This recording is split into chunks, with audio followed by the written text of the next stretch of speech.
भैया मेरी 22 साल की उम्र हो गई है, मैं लाइफ में खोया हुआ महसूस करता हूँ।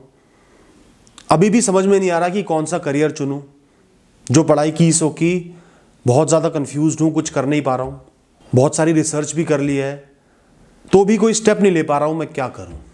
दोस्त, अगर आपने कुछ महीने लगा के ढंग से रिसर्च करी है, इंटरनेट पर सीनियर से बात करी है, प्रोफेशनल से बात करी है, जाके वर्क एनवायरनमेंट चेक करा है, जैसे डॉक्टर बनना चाहते हो तो हॉस्पिटल में होके आए हो, थोड़ी किताबें पढ़ी हैं, अगर आपने रिसर्च को पूरा टाइम दिया है तो भी आप कुछ ऑप्शंस में कंफ्यूज्ड हो, और अगर रिसर्च ही नहीं की है तो मैं ये कहूंगा सबसे पहले रिसर्च करो, बहुत अच्छे से टाइम लगाओ, अपने आप आपको रास्ता मिल जाएगा। और रिसर्च करने के बाद भी रास्ता नहीं मिल रहा है तो मैं आपको दो सिंपल से ऑप्शन देता हूं। सबसे पहला ऑप्शन है, एक कागज का पन्ना लो, A4 शीट ले लो, उस पर अपने सारे ऑप्शंस लिख दो, कॉलम्स बना लो, सबके बारे में कुछ कुछ लिख दो, उनके प्रोज क्या, अच्छाइयां क्या हैं, बुराइयां क्या हैं, क्या चीज आपको नापसंद है, क्या क्या फायदे हैं, क्या करियर क्यों नहीं करना चाहते, क्यों करना चाहते हो, सारी चीजें लिस्ट डाउन कर लो, एक लिस्ट बना लो, 2-3 पन्ने ले लो चाहो तो। और जब अच्छे से लिख लो ना टाइम लगा के, तो फिर उनको एक बार नहीं, 2 बार नहीं, कम से कम 5 बार अच्छे से पढ़ना। जिस भी ऑप्शन में आपको पॉजिटिव ज्यादा नजर आ रहे हैं, नेगेटिव कम नजर आ रहे हैं, आंख बंद करके उसको सेलेक्ट कर लो और अपने कर्म करना शुरू कर दो। दोस्तों, दूसरा ऑप्शन है, चिट बनाओ, सारे करियर ऑप्शंस लिखो, उनमें से एक चिट को सिलेक्ट कर लो, या 2 में कंफ्यूज्ड हो तो एक सिक्का उछाल लो। दोस्तों, आपने कोई भी ऑप्शन चुन लिया तो आपके जीवन का अंत नहीं हो गया।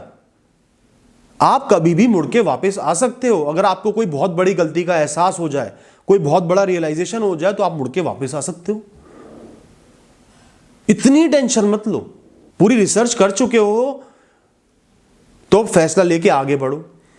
कई बार जब हम कर्म करते हैं, एक चीज में इन्वॉल्व होते हैं, तो समझ में आता है कि ये चीज हमारे लिए नहीं बनी है, कुछ और हमारे लिए बना है। वो स्कोप आपके लिए हमेशा खुला हुआ है, वो रास्ता खुला हुआ है।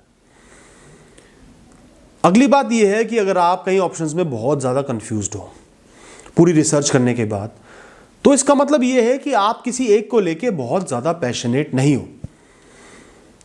क्योंकि अगर होते तो कंफ्यूजन ना होती। तो मतलब लगभग सारे करियर ऑप्शंस आपके लिए सही हैं, आपकी रिक्वायरमेंट्स पे फिट बैठते हैं, जो आपने फाइनली लिस्ट किए हैं रिसर्च करने के बाद। तो दोस्तों, कहने का मतलब यह है कि ये जो आप टाइम वेस्ट कर रहे हो ना, कुछ भी ना करके, ये सबसे बड़ा गुनाह है आपकी लाइफ में।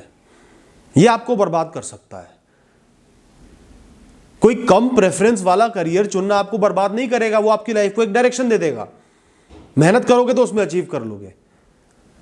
लेकिन खाली बैठना, अपने कीमती पल, कीमती दिन, कीमती महीने, कीमती साल बर्बाद करना, वो गलत है। अब आपने कुछ ना कुछ कर्म करना है, एक फैसला लेना है। श्योर नहीं हो तो भी एक ना एक फैसला लेना है और आगे बढ़ना है, कुछ ना कुछ करना है। यह इस समय आपका प्राइमरी मोटिव होना चाहिए। तो जल्द से जल्द फैसला लो और उसके बारे में अच्छा महसूस करो कि मैंने एक फैसला लिया है, मैं उसकी इज्जत करता हूं, उसके लिए मेहनत करूंगा, उस काम को अपना पैशन बनाऊंगा, एंजॉय करूंगा और खुशी से आगे बढ़ो। बस इतना कर लो। All the best.